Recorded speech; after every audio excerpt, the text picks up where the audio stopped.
Introduction to Demand Forecasting Data. In this lesson, we explore how real companies use supply chain data to forecast product demand. Demand forecasting is critical in retail, manufacturing, and logistics for planning inventory and meeting customer needs. You will understand different types of data used in demand forecasting, practice loading real-world datasets, and learn to avoid common pitfalls. By the end, you will be able to analyze, debug, and generate operational demand forecasts with Python. Running the cell now. We import pandas for data analysis and manipulation. We import OpenML to access public machine learning datasets. We import the warnings library and silence warnings to keep our output clean. We silence all warnings so unexpected interruptions do not distract us during exploration. Running the cell now. Understanding supply chain demand data. Demand data shows how much of each product customers want and when. Sources include retail transactions, manufacturing orders, supplier shipments, and more. Columns often represent dates, quantities, locations, and product information. Common beginner mistakes include misreading date formats and confusing order status. High-quality demand data is essential for accurate forecasting and inventory planning. Running the cell now. We specify the online retail transactions spreadsheet from UCI as our data source. We read the transactions data for 1 year, representing retail sales events. We convert the invoice date column to date-time format so time-based analyses work correctly. We print out the data dimensions to get a sense of how many records we have. We preview the first 3 records to confirm columns like invoice, stock code, and quantity. Running the cell now. This output shows that the dataset contains 541,910 rows and 8 columns, indicating a large volume of detailed transaction records. Key columns like invoice date, quantity, and price capture when purchases were made and in what quantities, which is crucial for analyzing demand patterns over time. Converting invoice date to date-time format ensures accurate date handling, a fundamental step to avoid common mistakes and enable precise demand forecasting.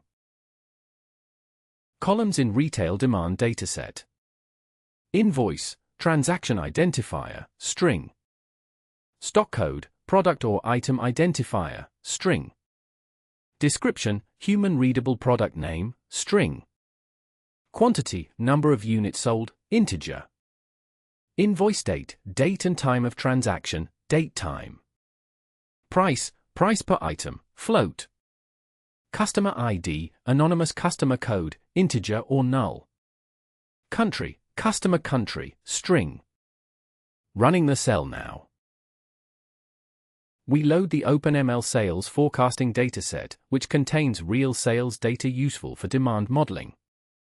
We split the dataset into input features X and the target variable Y. We combine features and target into a single data frame for easier analysis. We print out the shape of this dataset to see how large it is. We view the first 3 records to inspect columns such as order_ID and order_status. Running the cell now. This output shows that the dataset contains 583,250 rows and 78 columns, indicating a large and feature-rich sales forecasting dataset.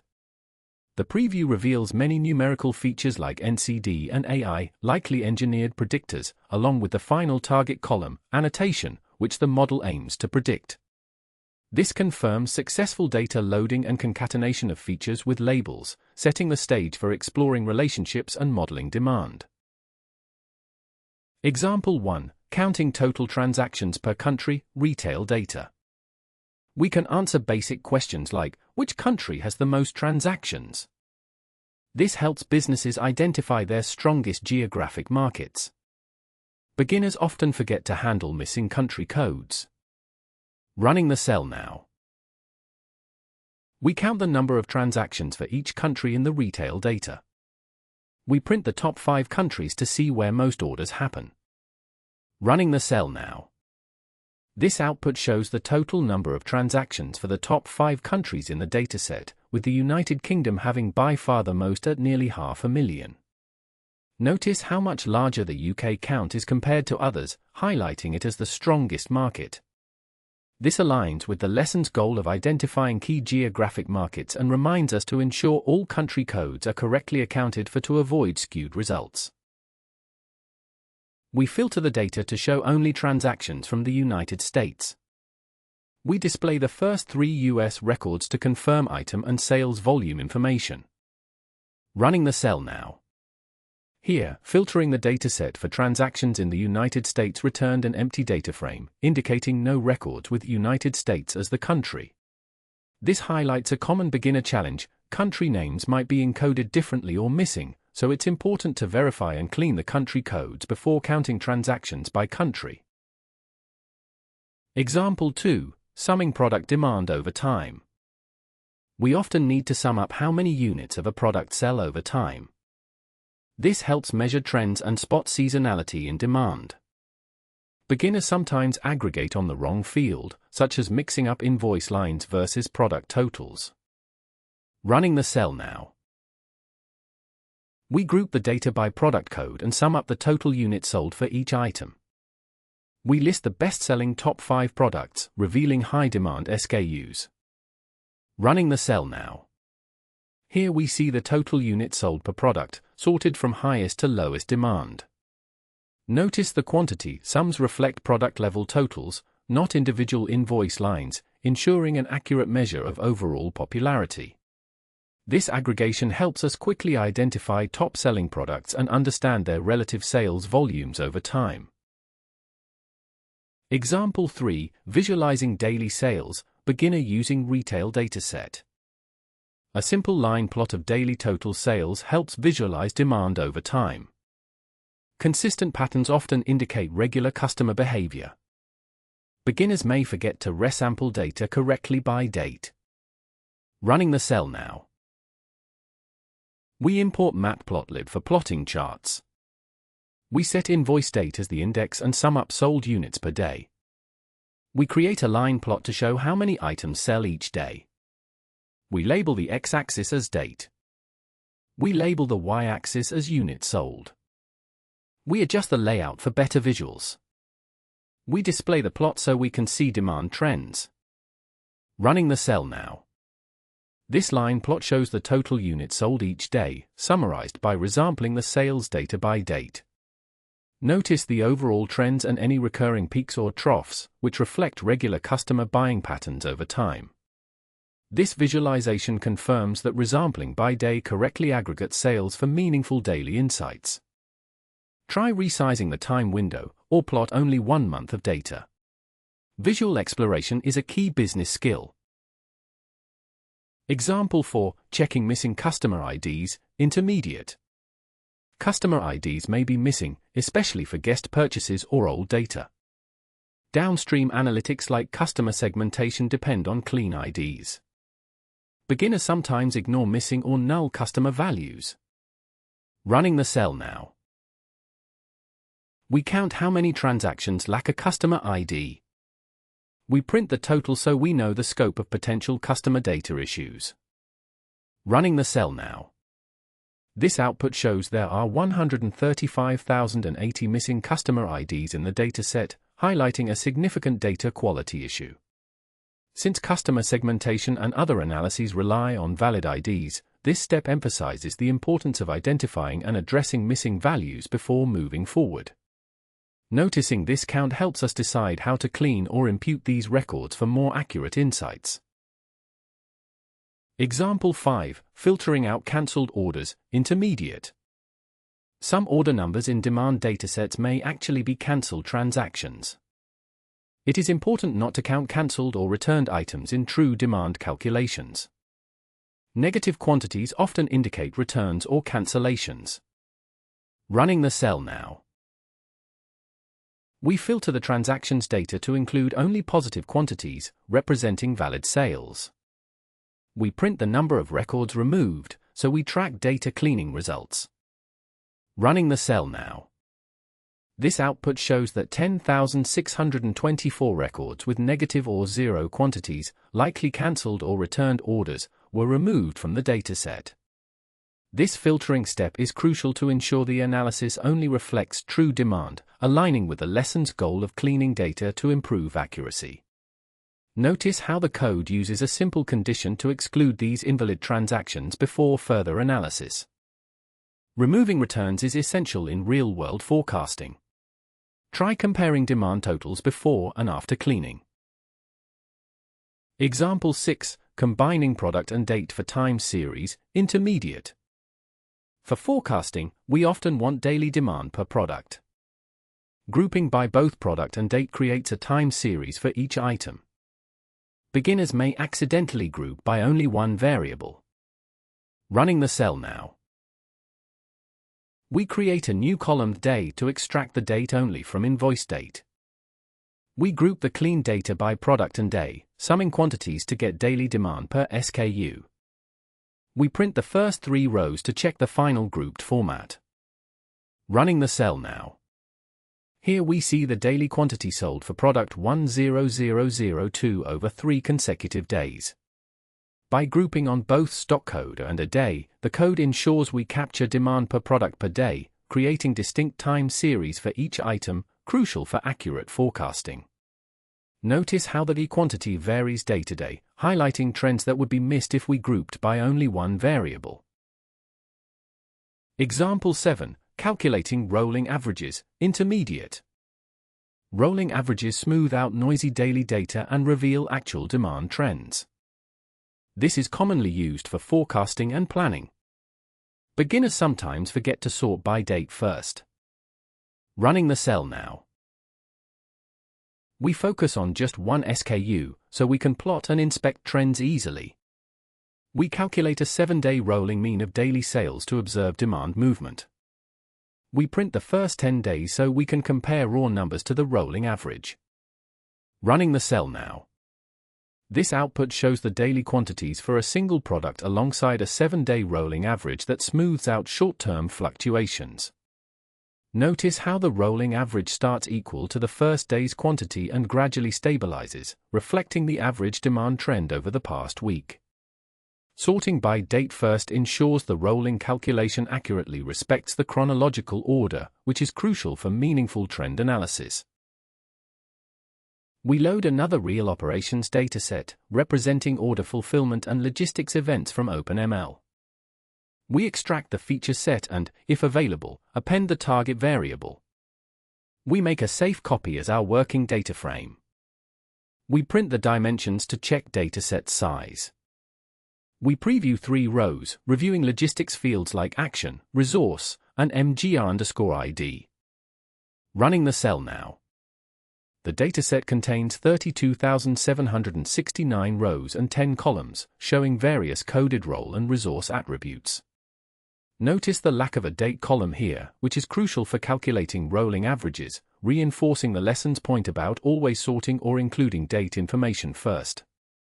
This snapshot helps us confirm the structure and size before moving on to temporal data transformations. Example 8. Counting completed orders by status, advanced. Not all records in order data represent completed orders. Businesses often track how many orders reach different fulfillment stages. Beginners may accidentally double count by not filtering duplicates or only final states. Running the cell now. We check if order_status exists in the sales forecast data. If it does, we count occurrences of each order status. We print the counts to see proportions of delivered, shipped, or cancelled orders. If it does not exist, we print a message describing the missing column. Running the cell now. Here, the code checks for the presence of the order_status column before counting completed orders, but since it's missing, the output warns us accordingly. This highlights the importance of verifying key columns exist to avoid errors or misleading results when analyzing order statuses. It reminds us to validate data structure before performing counts to ensure accurate tracking of order fulfillment stages. We declare a variable for holding order delivery delays. We check if both the order_purchase_timestamp and the order_delivered_customer_date exist in this sales data. If they do, we compute delivery delays in days by subtracting purchase from delivery timestamp. We print 10 sample delivery delay results so we can observe true lead times in real supply chain operations. If the columns do not exist, we display an informative message. Running the cell now. This output indicates that the dataset is missing one or both of the key columns required to calculate delivery delays, specifically order_purchase_timestamp or order_delivered_customer_date. It highlights the importance of verifying data availability before deriving metrics like fulfillment delays, which helps avoid errors or misleading analyses when counting completed orders by status. Example 9, Error Handling, Missing Dates. Real datasets often have missing or badly formatted date fields. Business analysis fails if date fields are not correct. Always check for missing or invalid dates before further processing. Running the cell now. We check if that invoice date column is available in the retail data. If so, we count any missing invoice date records and print the total. If not, we print a diagnostic error message. Always verify time columns before depending on them for forecasts. Running the cell now. The output shows there are no missing values in the invoice date column, which means the dataset's date field is complete and reliable. This check confirms the data is ready for accurate time-based analysis, reinforcing the importance of validating date fields before proceeding with business insights. We simulate a date conversion error using invalid data to show what can go wrong. We deliberately include a non-date string. When an error is raised, we catch and print a clear message for troubleshooting. Running the cell now. This output highlights the importance of error handling when converting date fields, as shown in the lesson on missing or invalid dates. The try except block catches the conversion failure caused by the invalid string not_a_date, preventing the program from crashing and signaling the specific issue. This reinforces why checking for and managing bad date entries is essential before proceeding with data analysis. Example 10, Error Handling, Incorrect Joins. Merging two operational datasets on the wrong key or with mismatched data types can break analysis. Always check data types and keys before joining sales or supplier data. Beginners sometimes join on name fields instead of unique identifiers. Running the cell now. We create two small tables to simulate sales and supplier order records.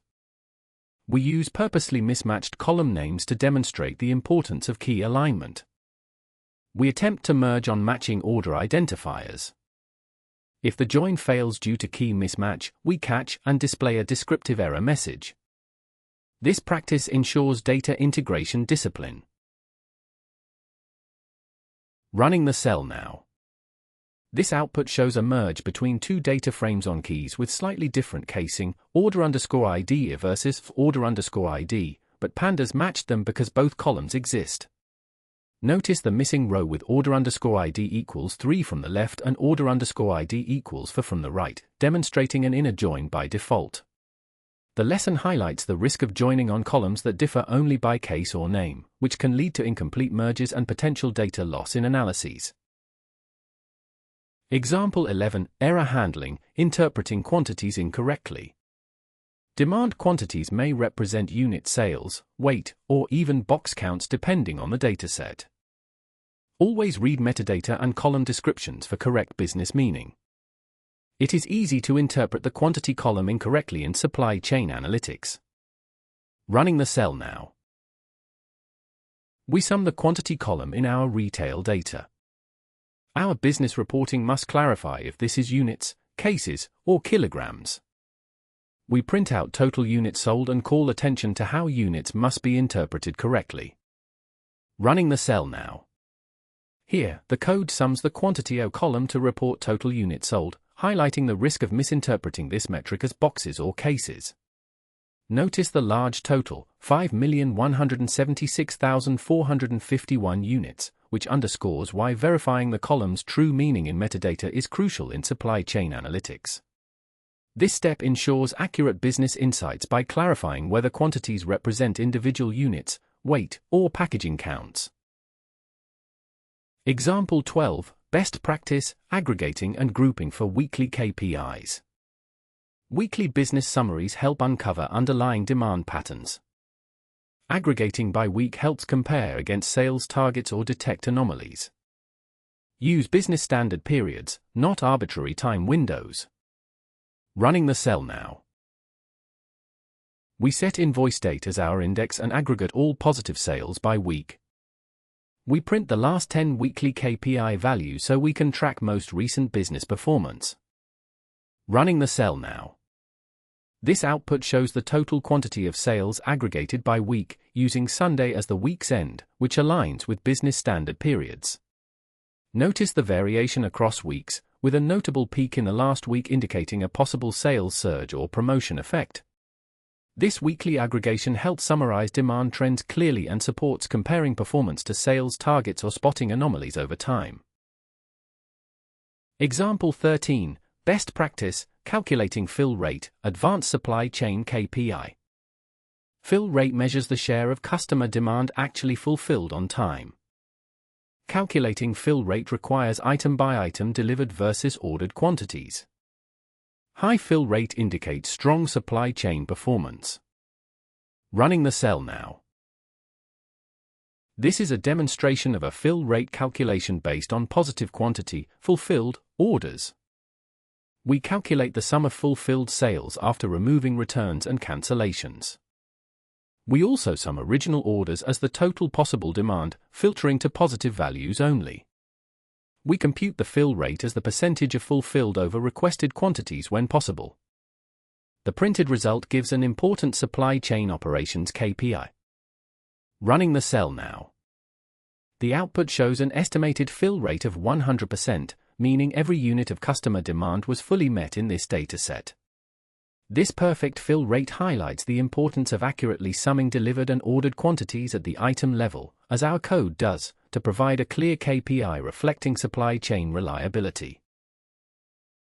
Example 14, Grouping by month to reveal seasonality. Monthly grouping helps visualize seasonality and longer business cycles. Seasonality is important for planning promotional campaigns and stock. Beginners sometimes use non-uniform periods or forget to localize dates. Running the cell now. We set invoice date as our index and aggregate all positive sales by calendar month.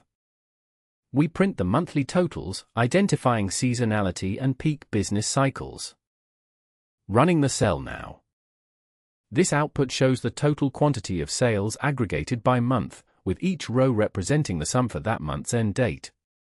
Notice the clear seasonal trend where sales peak in the fall months, especially from September to November, highlighting important periods for promotional planning. This grouping by uniform calendar months ensures accurate seasonality detection, avoiding errors from non-uniform periods or missing date localization. Can you spot any seasonal demand peaks? Comment below or check out YouTube for a walkthrough of these cycles. Example 15, End-to-end tiny forecasting scenario. Given last 3 months' sales, estimate next month's likely demand. We use real data, not models yet. This a naive forecast is a business baseline. This is a building block for more advanced forecasting in operations analytics. Running the cell now. We select the last 3 months of total sales after cleaning the data. We calculate their mean as the simplest possible naive forecast for demand. We identify what would be the next calendar month for prediction. We print the 3 most recent monthly totals for transparency. If a forecast is possible, we display the predicted number of units for the next month. If not, we inform that more historical data is required. Running the cell now. The output shows the average sales of the last 3 months, 628,745, 771,598, and 315,053 units, highlighting the recent sales trends variability.